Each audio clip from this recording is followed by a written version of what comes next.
ओहद की जंग जीतने के बाद अबू सुफियान फुल कॉन्फिडेंस में आ गया कि अब तो हम इन मुसलमानों को छोड़ेंगे नहीं।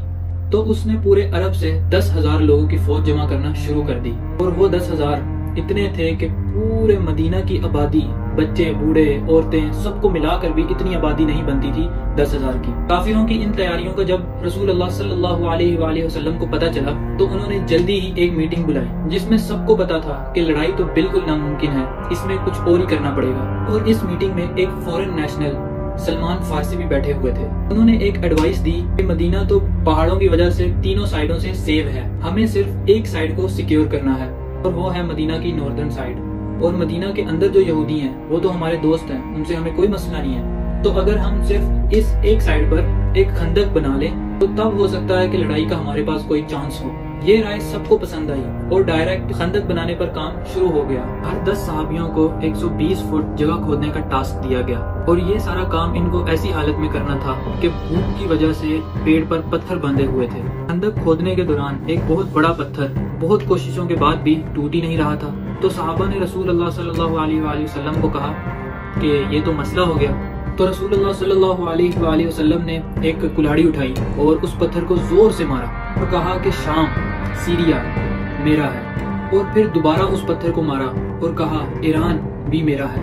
और फिर तीसरी बार जोर से उस पत्थर को मारा और वो पत्थर बिल्कुल छोटे छोटे पीसेस में बिखर गया। तो रसूलुल्लाह सल्लल्लाहु अलैहि वसल्लम ने फरमाया कि यमन के पैलेसेस की चाबियां मेरे हाथ में दी गई हैं। वहाँ खड़े सारे सहाबी हैरान हो गए क्योंकि उन्होंने अपने सामने एक मिरेकल, एक अजूबा होता हुआ देखा था। वहाँ खड़े मुनाफिकीन इन पर हंसने लगे कि खाने को कुछ है नहीं, पेड़ पर पत्थर बांधे हुए हैं और सामने 10,000 की फौज इनको मारने के लिए आ रही है और ये लोग ईरान, शाम और यमन को फतह करने की बातें कर रहे हैं। तो चुनाचे मक्का वालों की फौज वहाँ पहुंची तो वो हैरान हो गई कि ये क्या है, ये तो हमने सोचा ही नहीं था। और अगर वो लोग डायरेक्ट हमला करते मुसलमानों पर तो मुसलमानों को बहुत ही आराम से वो लोग खत्म कर सकते थे क्योंकि उनकी फौज पूरी मदीना की आबादी से भी ज्यादा थी। दोनों फौजें सामने आई और दूर से एक दूसरे को देखने लगी। मुसलमान भी बिल्कुल रिलैक्स होकर बैठे हुए थे, उनको कोई टेंशन ही नहीं थी। अगर मक्का वालों की फौज में से कोई उनके सामने आता, कोई आगे बढ़ने की कोशिश करता तो मुसलमान उनको तीरों से मार देते क्योंकि सुरंग बनी हुई थी ना, इसलिए। और काफी दिन यही सिस्टम चलता रहा और आखिर काफिरों के एक ग्रुप को गुस्सा आया और वो किसी तरीके से इस खंदक को क्रॉस करके अंदर घुस गए मदीना के। और इस ग्रुप में अबू जहल का बेटा इक्रिमा भी था, लेकिन हजरत अली ने जाकर उनके लीडर को मार दिया और वो सारे वापस भाग गए। ऐसा लग रहा था कि क्लियरली बिल्कुल साफ नजर आ रहा था कि मक्का वाले ये जंग हार रहे हैं। लेकिन यहाँ अबू जहल ने एक बहुत जबरदस्त गेम खेली कि मदीना के अंदर तो हम नहीं घुस सकते, लेकिन मदीना के अंदर जो यहूदी हैं उनको मुसलमान कभी अच्छे नहीं लगते थे। उनको हम किसी तरह अगर मनाएं और वो मुसलमानों के घरों में उनकी औरतों और बच्चों पर हमला करें तो मुसलमानों को जरूर पीछे हटना पड़ेगा और हम इन पर हमला कर देंगे। और यहूदियों ने डायरेक्ट हाँ कर दी और सारे मुआहिदे जो मुसलमानों के साथ किए थे वो तोड़ दिए। और अब मुसलमान जंगे ओहद की तरह दो फौजों के दरमियान फंस चुके थे और यहूदियों ने आहिस्ता आहिस्ता सहाबा के घरों में रेड करना शुरू किया। मुसलमान अब इस टेंशन में पड़ गए कि वो अपने घरों में अपनी औरतों और बच्चों को बचाएं और यहाँ मक्का वालों की फौज से उधर लड़ें। ये बहुत ही परेशानी वाली सिचुएशन थी मुसलमानों के लिए, यहाँ तक कि रसूलुल्लाह सल्लल्लाहु अलैहि वसल्लम ने कहा कि अब मदीना वालों के घरों को बचाने के लिए सिर्फ एक ही रास्ता है कि हम काफिरों के एक ग्रुप से डील कर लें कि हम इनको हर साल मदीना के खेतों में जो क्रॉप्स होती हैं उनका 1/3 हिस्सा देंगे।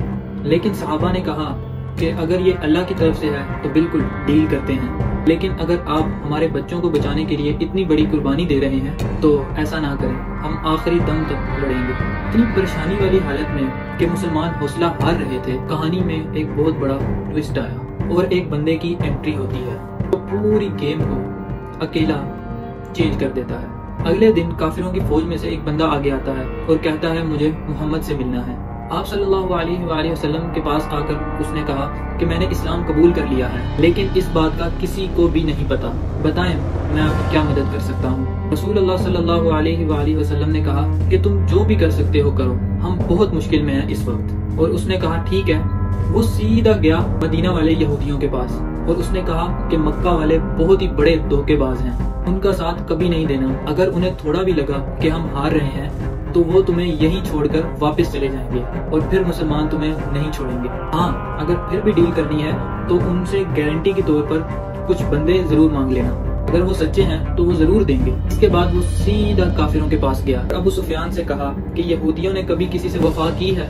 यहूदी और मुसलमान सारे मिले हुए हैं। अगले दिन मक्का वालों ने यहूदियों से कहा कि हम हमला कर रहे हैं, तुम लोग भी हमला करो और मुसलमानों को बिल्कुल खत्म कर दें। लेकिन यहूदियों ने कहा कि बिल्कुल हम तो तैयार हैं, हम हमला करेंगे, लेकिन आप गारंटी के तौर पर हमें कुछ बंदे तो दो।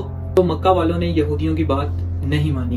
यहूदियों को जब पता चला कि उन्होंने कोई भी बंदा नहीं दिया हमें, तो उन्होंने भी कहा कि ये हमारे साथ धोखा कर रहे हैं। और इस तरह यहूदियों और मक्का वालों की ये लाइन टूट गई और मुसलमान दोबारा गेम में वापस आ गए कि अब उनका दुश्मन उनके बिल्कुल सामने खड़ा था और मदीना के अंदर से सारे खतरे खत्म हो चुके थे। 1 महीने तक मदीना के बाहर सिर्फ खड़े रहने से मक्का वालों की मोटिवेशन बिल्कुल जीरो हो गई। एक दिन एक डेजर्ट स्टॉर्म ने मक्का वालों का सारा सामान, टेंट्स, बर्तन, खैमे, जो भी था व्हाटएवर, वो सारा कुछ उखाड़ कर रख दिया और वो सारे भाग कर वापस चले गए। जैसे ही मक्का वाले वापस गए तो मुसलमानों ने अपनी अटेंशन यहूदियों पर की।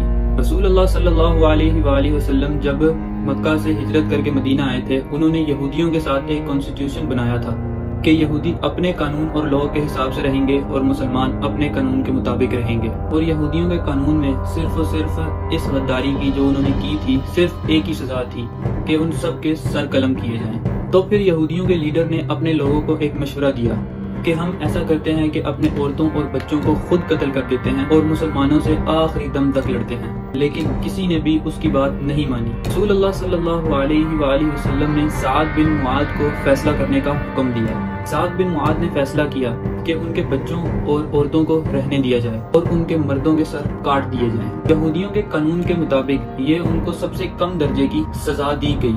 इसके बाद पूरे अरब को समझ आ गई कि अब मुसलमानों के साथ और कुछ भी नहीं किया जा सकता और मुसलमान पहली बार एक फ्री और स्ट्रॉन्ग कंट्री बनने लगे और मोहम्मद सल्लल्लाहु अलैहि वसल्लम एक स्ट्रॉन्ग बादशाह।